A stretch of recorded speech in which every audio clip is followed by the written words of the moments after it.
Top of the morning, Sonoma County, and to all you manly men and lovely ladies out there, a hearty and healthy Irish hello. You're listening to the Celtic Coach radio show where science, spirituality, and self-discovery meet. Boy, do we have a guest for you guys today. But before all of that, if you're listening in at home, you can listen in at KOWS LP or on the web at the KOWS.FM. Special effects included at no extra price. If you're driving around in your car, or maybe your spaceship, or maybe you're sitting around in the Lazy Boy at home, you can pick us up at 92.5 FM Occidental in California. Yay! And we, of course, are streaming on the World Wide Web at KOWS.FM. All right. I thought what I'd do today with our guest is I usually give an introduction, and it's quite serious and professional. Have you had any of those, Chloe? Those serious professional introductions? Well, I love it all. I think serious is good, but, I just adore the Irish connection. Very nice. That's what I'm really excited about, yeah. Well, we thought we'd do something a little different for you today, Chloe. The introduction, I thought I'd sing the introduction. And see, it's on the fly, and it could go totally south. But that's entirely all right because the listeners, they've listened to the show now for 5 years. They know that things can go south in a heartbeat, just like life. All right, here we go. Ladies and gentlemen, we've got an international singer, educator, and author. Of course, she's the founder of The Naked Voice, a unique tool for accessing your authentic sound, authority, and presence in the world. Now this lady has sung and entertained the Dalai Lama himself, and at the World Way of Peace Conference in Northern Ireland, hello to all the Irish, has a wide range of solo albums, notably Davy, Sura, and a Grammy-nominated Fierce Wisdom. Sounds of Your Soul workshop with our friends over there at the Shift Network is coming up this Monday. Ladies and gentlemen, put a virtual hands together for our guest today, Miss Chloe Goodchild. All right, Chloe, that's the best we could do for you. I tell you, it's just perfect. It's all right. Brilliant. You'll stay for the rest, you will. No, I tell you, I'm here for the duration. I tell you. I think we all are, I often say that about my life, Chloe. I'm here for the full run, It's we don't seem to have much choice about that, do we? No. It's like the guy, the Sid Banks, the Scottish enlightened welder. He says, "Life is a full contact sport." And and we're in for the whole. We're in for the whole game. Right? Oh my God, absolutely is. Chloe, how are you? How are you doing? Well, how am I? Well, I'm all the happier for hearing your Irish voice. I have to tell you. Oh. I've done a lot of work in Ireland. Very, very blessed to have done a lot of my early work, but I'm actually going back to Ireland shortly to do a concert in Dublin. In fact, yeah. Are the Irish into now? I mean, because your music is very. It's deep, it's spiritual, it's not the usual, hula lula, I'm in love, you're in love, let's, be romantic. It's very powerful, the music that you put out. And the Irish are into that, are they?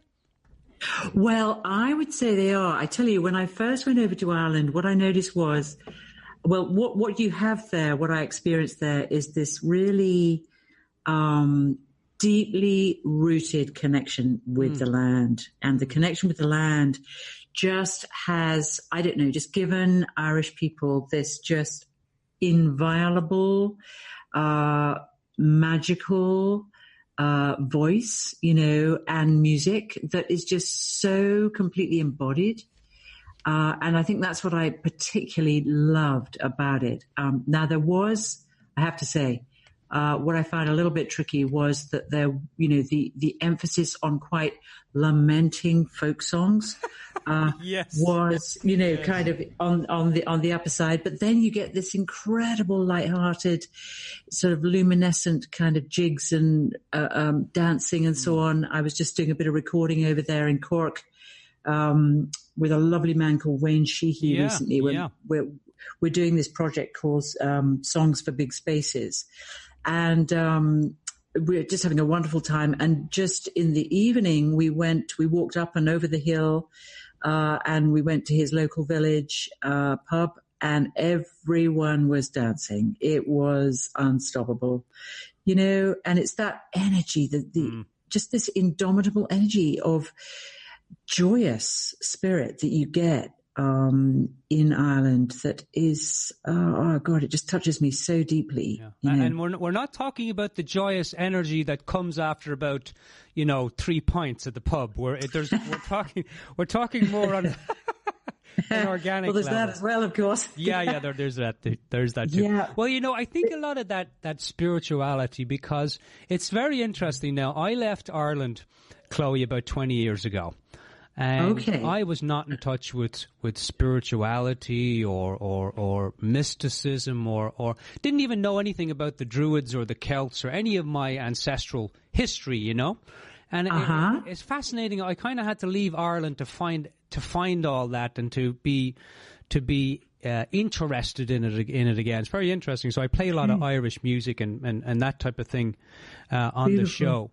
Do you find now, because what you're doing is let's share a little bit about this, well, you call it the naked voice. And I know you have a book out called The Naked Voice, Transform Your Life Through the Power of Sound. And you're also doing you're working with the guys over there at the Shift Network, the Sounds of Your Soul workshop, which we'll talk a little bit about, absolutely.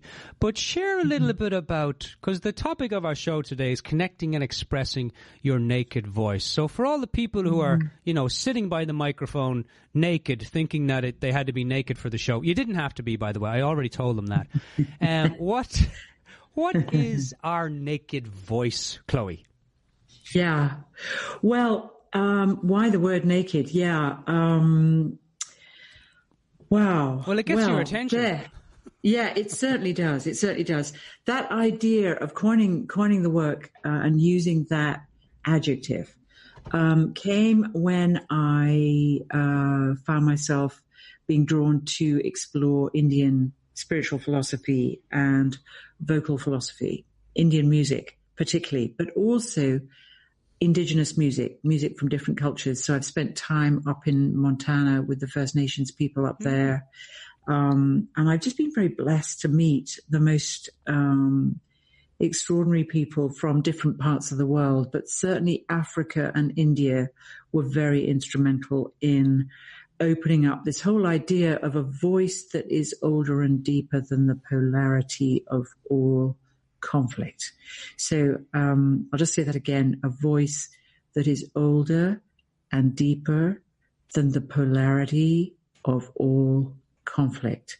So that's to say a voice that is deeper than the voice of the egoic mind. And that's really what I found in my journeys to India, where I found myself exploring not only Indian spiritual philosophy, but I was studying Indian voice at the same time. And what I discovered was that the voice in India, the singing voice, is absolutely the sovereign instrument of music there. And all the music, like so often with indigenous music, is grounded and rooted and anchored in one unchanging note. And that fascinated me because I've been brought up in a more sophisticated, so-called complex, ever-changing musicality of Western music. So I've been brought up in, I loved choral music as a child and a teenager. So and because I was brought up in a religious household, I tended to go for the kind of Western repertoire of Western sacred music. So I absolutely loved completely bathing myself in all that incredible music of Bach and Mozart and Mahler and Benjamin Britten and Beethoven and Schubert and, the whole deal, Debussy, everyone. And that was so rich for me. But there was something that was missing. I just kept on noticing there was something that was missing. There was something that was not getting embodied. I wasn't getting embodied through my singing. My singing took me up and out somewhere out into the heavens, so to speak. And I thought, right, okay, enough of this. Yeah. I'm going to head off. Like right about the age of 18, I went off to Africa and just spent 7 months just walking about the mountains. I was doing a voluntary service there in education. And it just gave me a chance to really feel myself and my physicality with the land and with the people. And of course, singing, as in Ireland, of course, comes out of the land. It was all there, it's like singing was everywhere, you would have a meal, people would sing before the meal, you'd sing for the meal, you'd be so grateful for the meal that you'd be singing your gratitude for it. And you'd be dancing, a lot of dancing. And, like in this school I was teaching in, the first class I had to teach was called a physical education class. And I said, so what does that mean for you? And a lot of the people in the class were kind of my age and older, because they were all like very big families. And so they all had to go through primary school before they could all go through secondary school. And this was a kind of sort of teenage level. When I asked them, I said, so tell me what PE means for you. And they said, well, Miss Goodchild, we're going to take you out.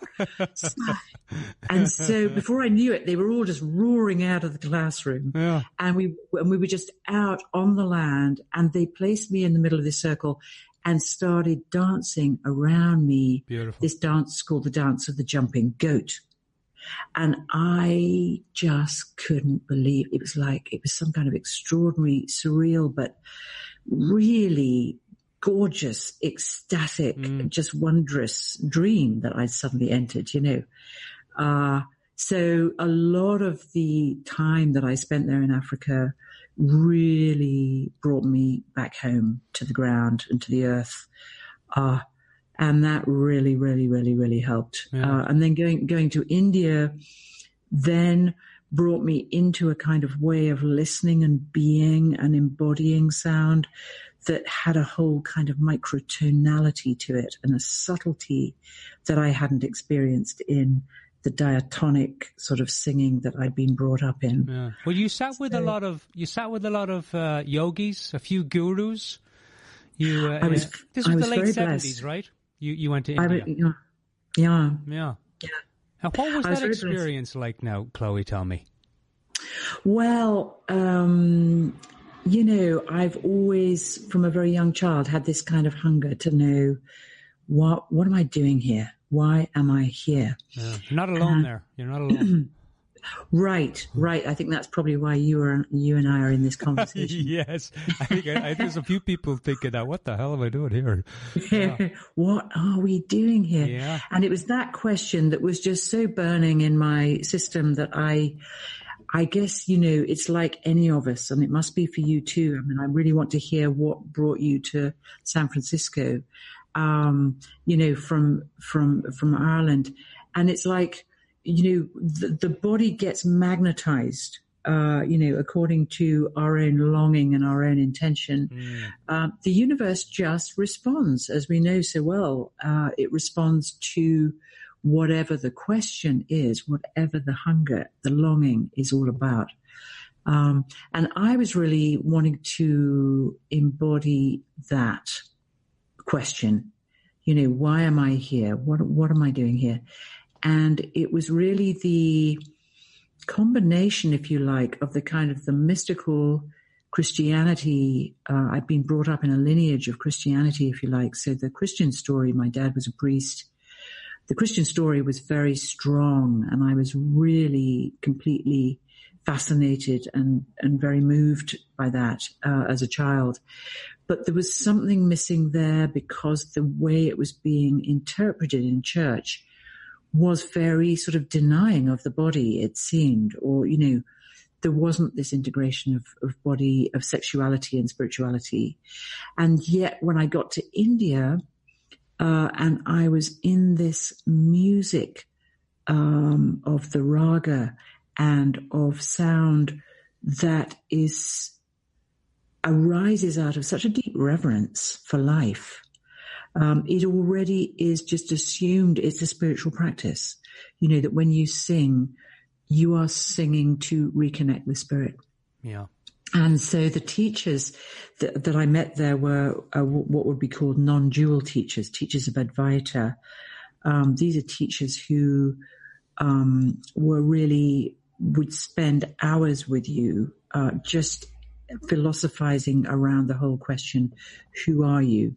And you would have to keep asking the question in such a way as you had to ultimately, the conceptual mind had to self-combust in such a way as you would be left free of ego, if you like. So there'd be moments of transparency and luminosity and illumination.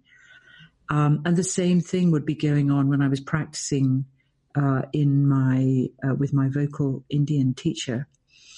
And so this was the kind of alchemy of the singing with the self-inquiry that was going on in this spiritual practice of non-duality really compelled me to become more and more silent, actually, is what happened. I found myself, as the conceptual mind could not grasp this whole understanding of who am I, who am I really, because the conceptual mind really was not able to grasp or articulate that. There just came a point when my awareness was kind of blown apart, if you like. And I had what was called a no-mind experience, which was a very blissful experience, which I then had to spend, 15 years really learning to translate into a kind of musical language that Western ears could consider working with. And so the word naked, this is a very long-winded response to your question about naked. The word naked was the only word I could find that was a kind of, comprehensible in the Western world, but also wasn't compromising the experience of the voice that I wanted to share with people. Yeah. So it was really the voice of longing. And I started realizing, I just put up a little notice in my local community, saying, would anyone like to find their voice? When I came back from India. And to my astonishment, a lot of people showed up. Wow. And so then I started hearing this kind of naked quality that was hidden, that was coming through people's daily issues, their feelings, their everyday stuff, and I could hear that. Like I was hearing everything because I was in this completely blissful state. Like music, everything was music. Yeah. Now, see, that's interesting to me because when I was doing my homework for our interview today, I watched a few different interviews you'd done and a bunch of different things. And one of the things you talked about in there, and I've been playing with this myself and my girlfriend have been playing with this, is because sound is such... there's nowhere there's not sound. We're constantly, animals use sound, we use sound. When we're happy, we're sad, we're depressed, we're angry, we're frustrated, we're joyful, we're orgasmic, whatever it is, we're constantly using sound to express, whether that's conscious or unconscious. And one of the things that I loved, I heard you say, Chloe, was sounding out things, like sounding out your name. Like I was at the kitchen, I was Dermot, and I had never actually sang my name out loud. Now it felt a little silly, I have to say, but I did it a few times, and I had a beautiful kind of. I don't know how to explain the experience of it. It was experiencing my name in a different way that I've never done before. And so I started I said to my girlfriend, I was telling her about you, I said, yeah, well, Chloe's saying, if you're frustrated or, so she came home from work and I said, Shay, now, and my girlfriend's from India. And I said, Shay, I said, take a moment. Because she came in and she's a pediatric dentist and she works with kids, and it's not an easy job, she works very hard during the day, physically. And I said to her, I said, Shay, what if you had to give a sound to how you're feeling in this moment? And she let out this sound. Now, it blew me away, and it also surprised her. Because, and by the way, I've signed up for your course, which we're going to talk about in a moment, and Shaylee, my girlfriend, is going to sign up too. I think actually I've got my music teacher. I'm trying to get my music teacher to sign up for your course too, Chloe. That's wonderful. Yeah, it's wonderful. and so we started just playing with these sounds. In the morning when we wake up, we give a sound to. Am I up? Am I down? How's the morning gonna go? Because will you talk a little bit about sound as an expression and also as a some type of a healing therapy? Lovely. Well, I'm just really very, very excited that you're just you're just so open to this, and I can hear and understand why, because you're obviously a very, very open-hearted, generous-hearted human being that is just. I can hear in your sound, there's such a lot of joy and animation. It's fantastic. Thank you, Chloe. And it's, I think, what we're up against here, with sound and singing is that singing is so associated with being a performative thing. So, for example, when you sang your name then, that, Dermot, that was really strong. Incredibly strong. And if you take away, and what I noticed you said was, it sounded a little bit silly to begin with. Yeah. Now that is, of course, is because we're so associated with singing as a performative thing. We've had experiences, we've got to impress somebody, or somewhere along the line we, yes, impress somebody or perform, or, sort of abide by somebody else's standards of what singing was, which would mean, like a vocal range and everything that may be radically different to yours.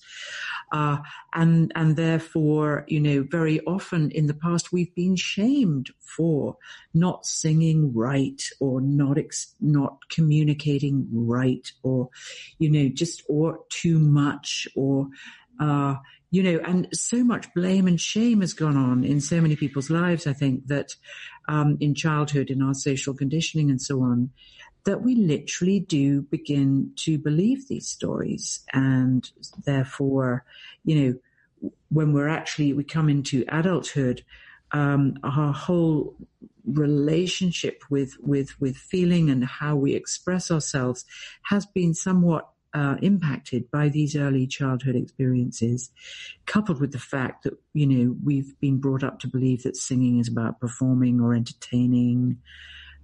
So what you did when you just sounded out Dermot like that was just sheer essence of you, you had that kind of container of the name, of the sound of your name, and the syllables, the two syllables, Dermot.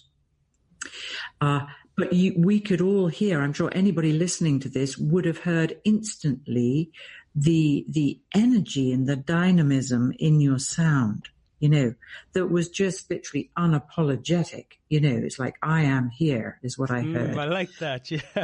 Unapologetic. I like that. That's it's just absolutely beautiful, and so often, when we have to sort of, as we just practice this more and more mindfully, what starts to happen is that the silence that follows the sound that we utter, that silence also starts to play its part in the process, in the practice. And as we allow the silence, or the language of silence, to start informing the sound, the heard sound, we start to listen to ourselves at a much deeper level.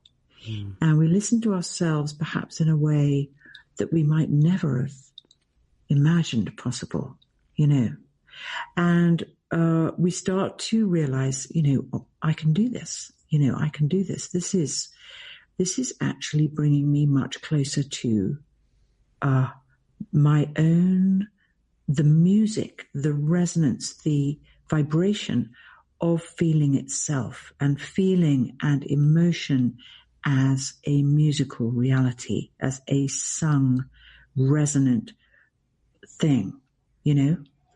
And so what happens then is we start to just dissolve the old idea that we've got to somehow impress somebody somewhere out there with our voice. We're just putting all of that down, you know, and we're traveling much deeper into listening to the whole question of who am I and who is it that's singing?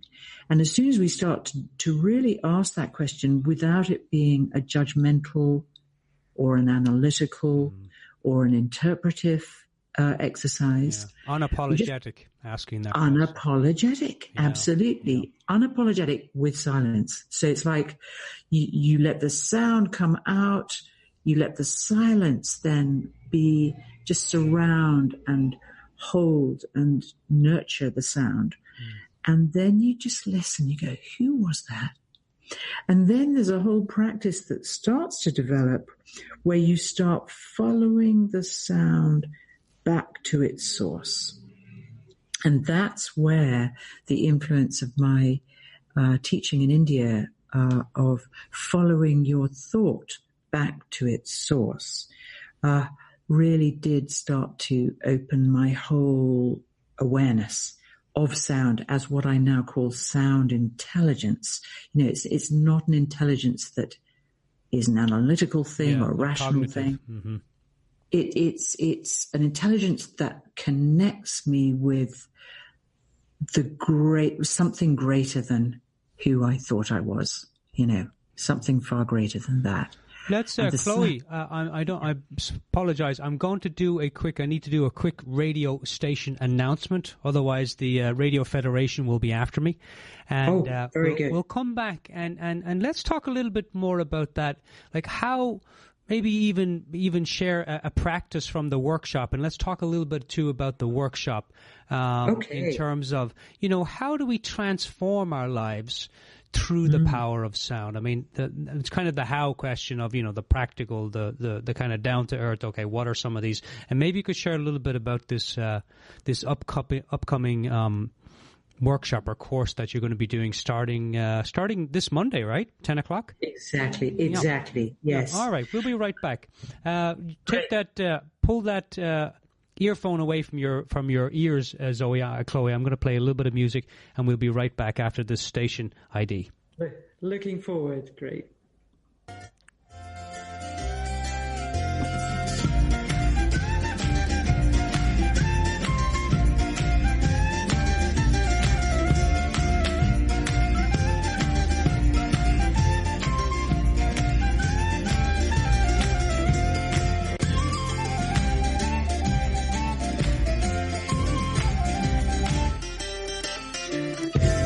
Welcome back, ladies and gentlemen. You're listening to the Celtic Coach radio show where science, spirituality, and self-discovery meet on KOWS LP 92.5 FM on the dial in Occidental California. And, of course, we're streaming on the World Wide Web at KOWS.FM.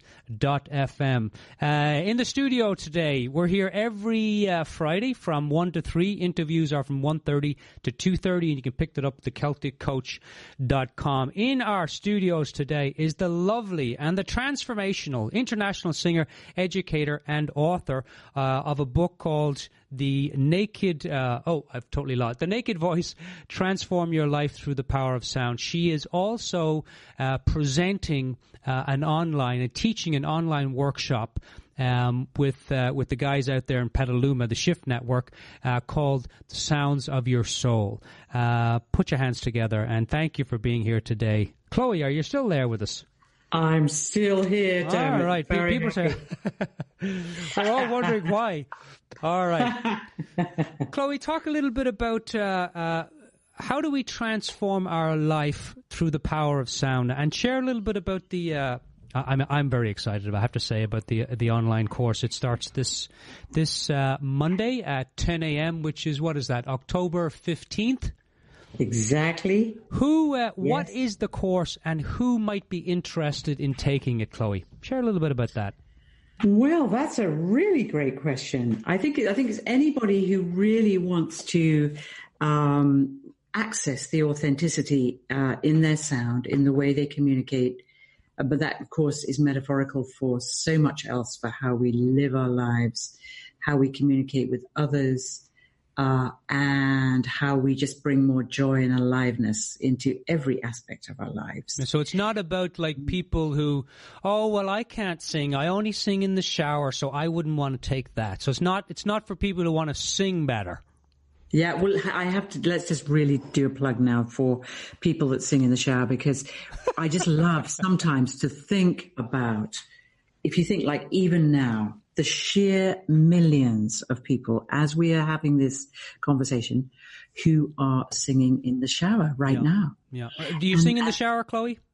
Of course, absolutely. I mean, I've got a kind of insatiable appetite for singing, and I was my mother actually, says that I was almost, she had this sense that I was kind of born singing. She said I was born laughing, which I used to find a little bit unnerving and interesting. But certainly there's a lot of joy in the body, that's for sure.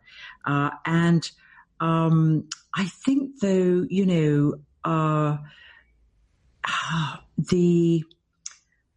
it's just fascinating to me that so many people, when I ask them, how do you feel about your voice? They, however brilliant, successful, shining they are in the world, or, whatever, they will say in the first few seconds, very often there will be that kind of judgment of the voice, I don't like my voice, or I don't like you. They'll go for the sort of the negative rather than the positive. And so I decided to place myself in a shopping mall, and I play a portable harmonium, one of these little keyboards that you can carry around with yourself. Does it sound anything like this? Yay! Oh my gosh, you're a man after my own heart. We might have to chant later. So before we go, maybe we'll get you to do a little chant with us. We'll have a little chat. I would love that. That's so beautiful that you chant and you've got the instrument right there. I brought it today. I was like, I'm going to see. Maybe she wants to do a little. I got a little J Ma chant we could probably do together, but no pressure. Oh, how lovely! Do you sing? Do you sing with Philip and all the devotional singers in San Francisco? Maybe we do a little bit. Yeah. We do. I do some leads, some meditations and stuff with my group, and Philip has been known to sing along with us. Absolutely. Oh, that's so lovely. Yeah. Well, this is exactly what I was doing in this shopping mall. Yeah. And I was singing, but I just had the harmonium going. So there was just a beautiful drone going. And I was at the bottom of I think you call them an escalator. We call them an escalator. And it was rising and falling. And as people were coming down, I was singing to them. I was just singing. What were you singing, Chloe? Well, okay, so I just put my hands out to them. I was just singing, how I love you, how I love you. And so by the time they got to the bottom of the escalator, they were looking a little surprised. They thought they were coming shopping, and they were met by this rather bizarre, eccentric woman. So I thought, right, let's make this a little bit more normal seeming. So I had a kind of clipboard, and I said, well, we're just doing this research to see how people feel about their voices. And this actually ended up being a really serious piece of research, where we discovered that just about 8 out of 10 people, of all the people we asked, so that was like 80% of the people we asked, their initial response when I asked them, how do you feel about your voice, was, I don't like my voice, or I don't have one, or let me tell you about all my terrible narratives with the voice. Yeah. And then it comes back to this kind of shadow voice, experience that one had as a child. And that brings me actually to a poem. I don't know. Do you know the poetry of William Stafford. He wrote a poem called Cutting Loose. No, not familiar with him. Well, I think it does in some way, it relates in some way to what we're speaking about here, because the voice is just capable of so much. It's able to express, as you were saying earlier, every microtonal second of human feeling, and the more compassionate we can become about the sound that falls out of the mouth, the more chance we have of redeeming, our original connection with the song of the soul, if you like. Absolutely, yeah. You're speaking my language, Chloe. You're speaking my language. Well, so this poem is called Cutting Loose, and it goes like this. Sometimes from sorrow, for no reason, you sing. For no reason, you accept the way of being lost, cutting loose from all else and electing a world where you go where you want to. Arbitrary, a sound comes, a reminder that a steady center is holding all else. If you listen, that sound will tell you where it is, and you can slide your way past trouble. Certain twisted monsters always bar the path, but that's when you get going best. Glad to be lost, learning how real it is here on earth again and again. I just love that because it's that's beautiful. It's amazing, isn't it? That's beautiful. Yeah. And it speaks to me of the power of the voice to really meet us wherever we are. So when somebody says to me, when I ask somebody, how do you feel? And the mind sometimes says one thing and then the voice says something else.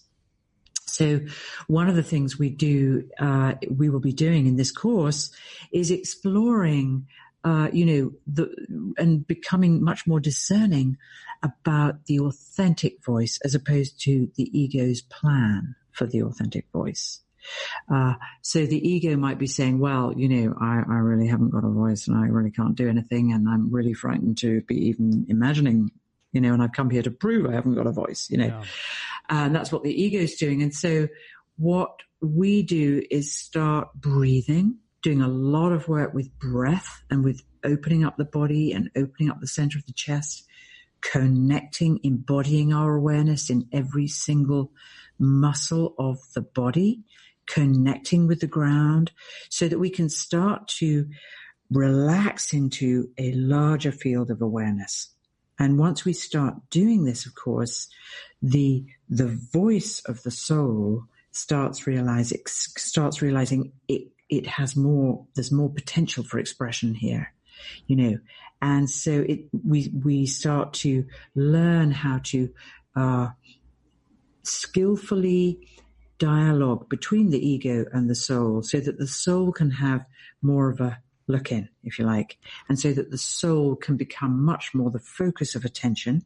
And so what we do is we start to retrain the ego. It's not like we don't want to get rid of the ego. We just need to retrain the ego to understand that its job is really here to be fascinated, to be curious about what the soul is singing about, to be wondrous, to be really like a loyal friend to this voice, this authentic voice of your soul, so that as it comes out and as it pours itself out with all its stories, and that all its color and all its feeling, the ego is learning gradually, slowly, how to be attentive without judging to what it is hearing.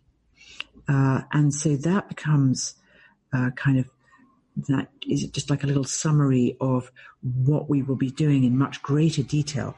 And so what we then do is we start looking at the energetics of the body. We start looking at how the body loves to express itself, whether it's instinctually from the belly, whether it's more intuitively from when the belly connects with the heart center, whether it's more compassionately when the belly and the heart center join up through into the pineal gland and the third eye and the back of the head. And, the voice is, as you were saying right at the very beginning, sound is everywhere. We're made of sound. Yeah, it is everything. It's in everything. Yeah, from cosmic sound, yeah. And that's what's going to be happening in this course, of course, is we're going to be exploring how each of these core sounds that exist in the body, that in each person are utterly unique to each individual, how those sounds can really restore the whole sound that we are as human beings. Do you find, Chloe, that is it more women or men that take your courses? Well, interestingly enough, more men are just starting to come in, actually, literally this year. It has in the past been more women. I'll be honest with you, Dermot. Yeah. It has been. So we're going to invite more of those men to come on this course too. Oh, we just want to welcome those guys. I tell you. Come on down. Oh yeah, we really need the guys to be doing this work. And I tell you what, Chloe, men. My show used to be it was a Celtic Coast radio show, an Irish talk show for men, right? And I found a lot of women were listening into the show, and I thought that was kind of funny. I was like, now why is that? So I started interviewing people and stuff, and they're saying, well, we want to find out what the men know. Great! Yeah, I mean, it used to be. Now it's science, spirituality, and self-discovery. Because my two loves in life are,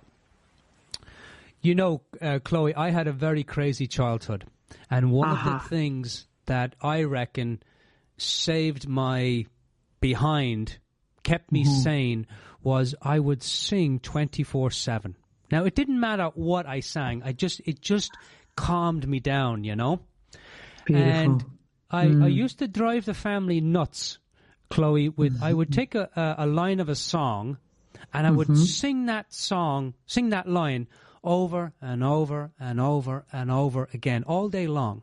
Now, I didn't know what I was doing, but when I came to America, and this is kind of piggyback on what I was saying earlier about finding my roots by leaving Ireland, I also, in a way, found my voice, because when I came to LA in 2000, in November, everything in my life happens in November for some reason, but I came to LA, Los Angeles in 2000, and met this guy, and he said, "Oh, you should come and hear this guy sing tonight." And I said, "Who is he?"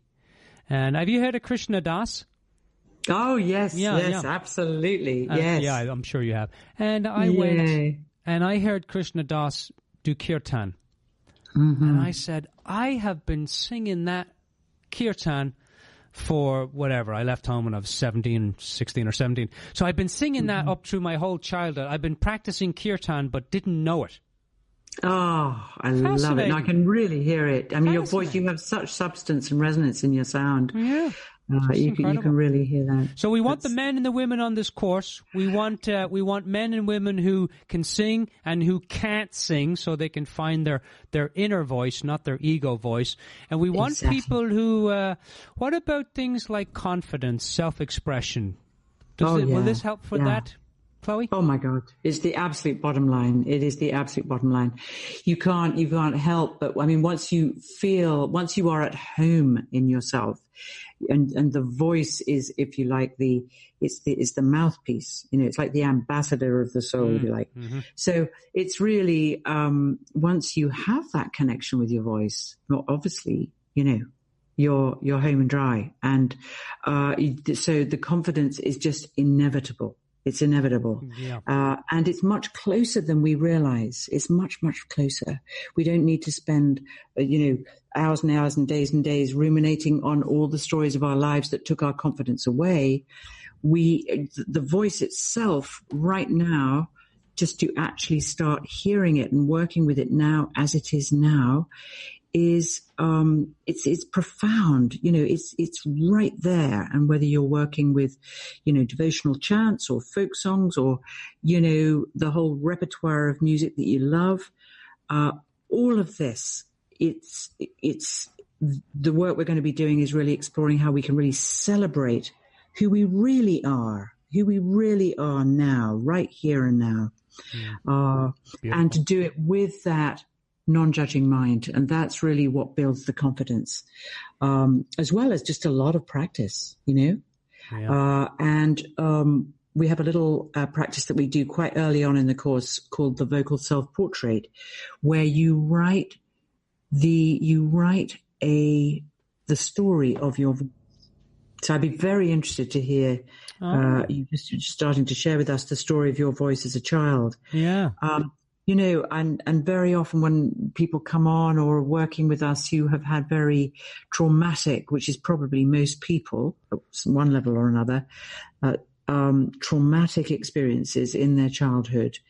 When you start doing this practice of exploring your voice and all the circumstances that you went through and how your voice responded to those circumstances, really does have an extraordinary impact in bringing a real compassion once you come into present day and you've explored it right through from childhood, early childhood, coming right through to present day. You start realizing, my God, even the most radical, the most traumatic, the most challenging stories that we had to go through, there was something about those stories that generated a relationship with our voices, albeit it might have felt stuck or withheld for a period of time, but nevertheless, something was built there, something was forged there that was perhaps held within the body and needed to be protected and taken care of within the body for a number of years, maybe even, before it would be in the right context to really express what that experience was all about. But very often from some of the most frightening circumstances can come the most courageous of voices. And it's just an inevitable fact of life that it's to do with the polarities of our nature, that sadness is right next door to joy. Yeah. Courage is right next door to fear. Anger and creativity are very, very interconnected. Very often anger is just unexpressed creative passion, that just hasn't been allowed any kind of outlet anywhere. Now you work with people one-on-one too, Chloe. I do. Do you find, because I as a child, I got the head stuck in the cot when I was about 2. And passed out and went upstairs, and I think my mother came in. Supposedly I died, and my mother came in. I was blue and the whole lot, and she shook the heck out of me and kind of brought me back to life. And my whole life I've had, stuff with my neck and my teeth. And one of the things that I started playing with after doing, after listening to some of your interviews, was just giving that pain in my neck, like taking a moment to feel it and then giving it a sound. Do you Yes. Talk about sound in terms of, and the workshop in terms of because when you talk about stuckness, I know that in some way, in shape or form, everyone on the planet, has been stifled. And nobody had a perfect childhood. I mean, I don't think there is such a thing. But we get stifled. We hold stuff in the body. Is there a way to release that psychological, that physiological stuff? Is there a way to release that out of the body through sound? Well, you see, there is a way. It's our natural inclination to allow that to happen. Say more about that now.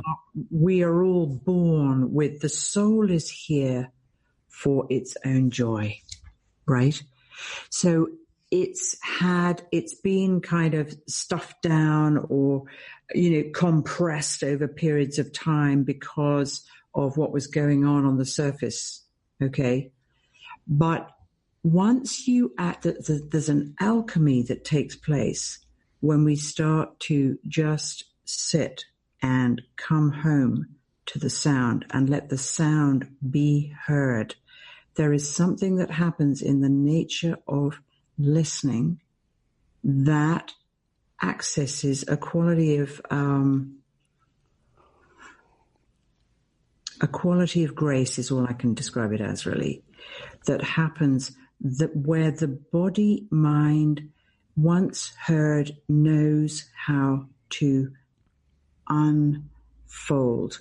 It knows how to unravel itself. And the voice plays a very intimate and integral part in this process. It's not like something we can work out with our intellects. It has to come from this deeper listening, from this listening which arises from the alchemy of the sound and the one that is listening to the sound. And the one that's listening to the sound is the witnessing mind, if you like. It's like the loyal friend. It's that faculty of attention that is in every single human being, but we do have to learn how to find it and access it. And the voice helps us to access it by simply being itself. So when the voice, even if it's calling out, like, oh, or ah, whatever it is, if it's like a really contracted thing, or if it's something that is opening and hoping, it has a kind of element of hope. Whatever the emotional quality of the sound, the one that is listening, if the one that is listening to it is fully present to it without wanting to make it be anything other than what it's discovering itself to be, right? It just reveals itself from that place. And this cannot happen by the mind alone. Yeah. That's the point, I think. Yeah. And it's a very subtle thing at that point, and it does require, as I say, a quality of compassion for oneself. But what's so brilliant about the voice, it's the doorway into compassion. So this is not the performing voice now necessarily. This is just the voice that is given a context within which it can let rip, whatever the raw energy of the sound is. Yeah. All right. And we're not talking about psychodrama, because you can just exhaust yourself if you're just going to get in. Yes, beating the pillow, screaming into it for hours and hours. Yeah. You got it. Yeah, been down that road. Yeah. And that's just exhausting. You just deplete yourself, But if you actually have the courage, and of course this is why we cannot do this alone. We need a field. We need to create amongst ourselves a listening field of energy and of capacity and courage together to allow this. And then the essence of who we are, which is just pure, unconditional love. It just cannot help itself. It just will show up. Yeah, it will express. And I think, I tell you, this is what's blowing my mind about the online course with Shift, because it's the first time that I've worked with such large numbers. So we've got people coming to the course who are literally from all around the world. And so we've got a global listening field as well. Mm-hmm. You know this, of course, with your radio show. It becomes a kind of a global field, which is even more powerful. You'd think, well, hang on a minute, surely it needs to be live in person. They need to be in the room. But not a bit of it. No.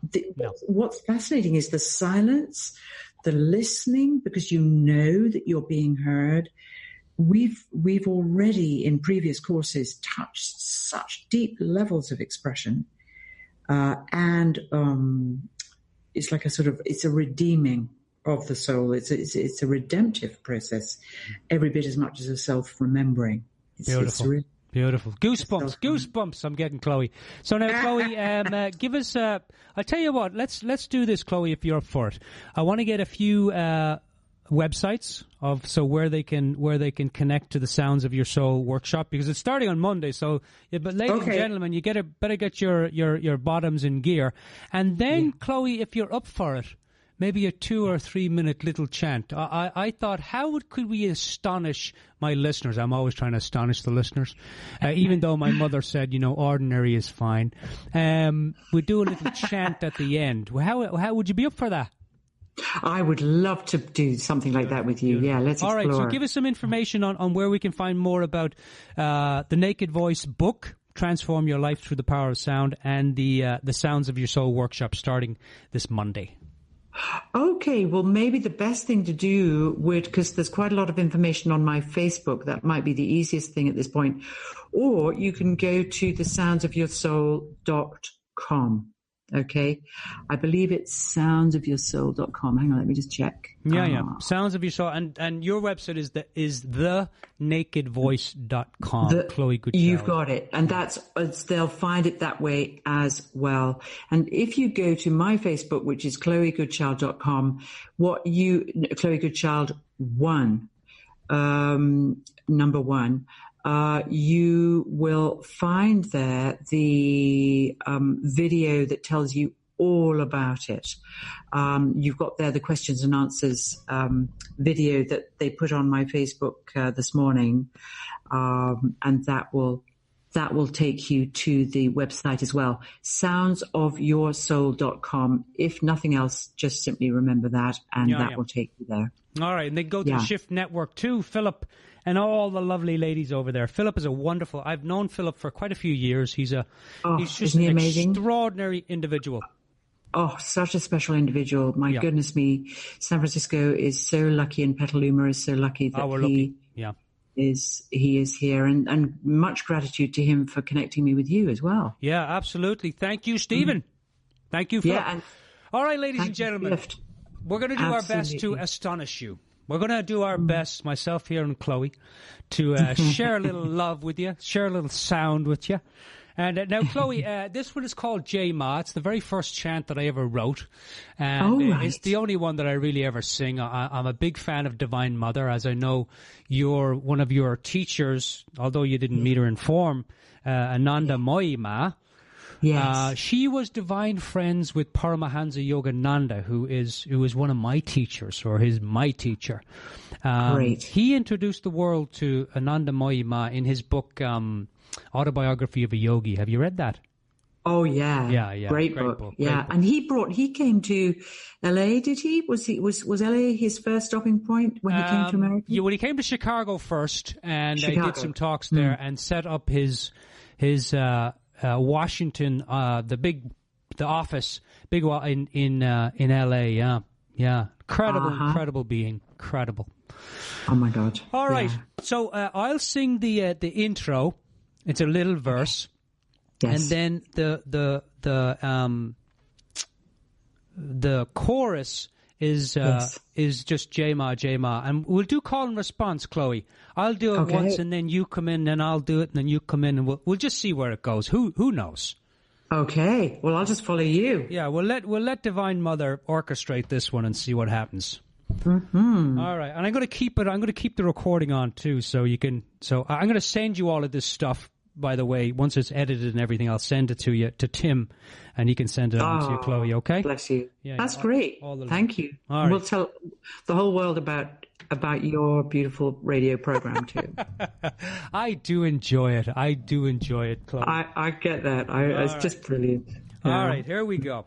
This one is called, now, for the listeners out there, J-Ma, J is a Sanskrit word. It means victory, and Ma means... like me, ma, like Mida, it means mother, but also means divine mother, and also means that place in you that is divine, the divine feminine within the men too, and the ladies.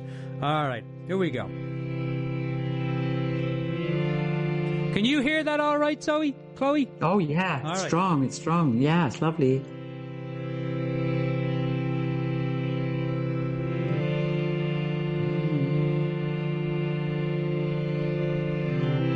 Mother, can you tell me where I'm going? I said, Mother, can you tell me if I'm growing?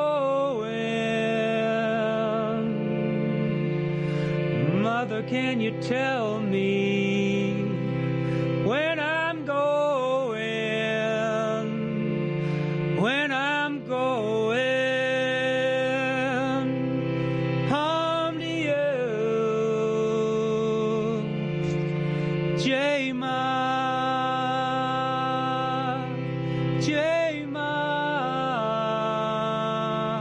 Now you, Chloe. J-Ma,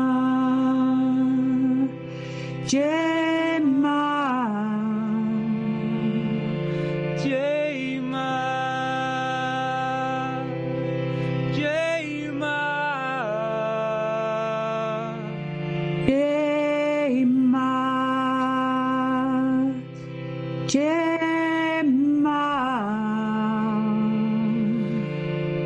Mother, can you find me a special place? You gotta help me heal. I gotta find some grace. Mother, will you take care of me till I get home? Till I get home to you. J-Ma, J-Ma, J-Ma, J-Ma, J-Ma, J-Ma, J-J-Ma, J-Ma, J-Ma, J-Ma. Oh, J-Ma, J-Ma, J-J-Ma, J-Ma, J-Ma, oh, J-J-Ma. J-Ma, J-Ma, J-J-Ma, J-Ma, J-Ma, J-J-Ma. oh, J-Ma, J-Ma, J-J-Ma, J-Ma, J-Ma, J-J-Ma. J-Ma, J-Ma, J-Ma, J-Ma. Let's do a few rounds together, Chloe, and we close it out. J-Ma, J-Ma, J-J-Ma, J-Ma, J-Ma, J-J-J-Ma. oh, J-Ma, J-Ma, J-J-Ma, J-Ma, J-Ma, J-J-Ma.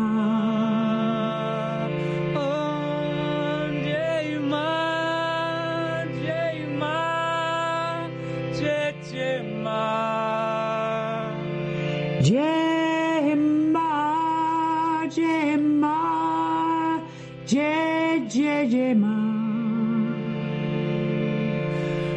Mother, can you tell me where I'm going? Mother, can you tell me if I'm growing? Mother, can you tell me when I'm going? When I'm going home to you, Jema, Jema,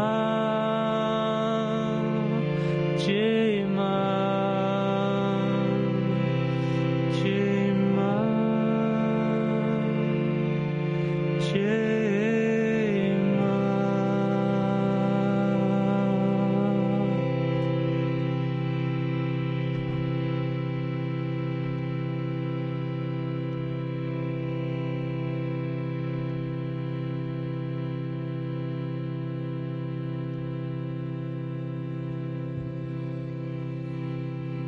Jema.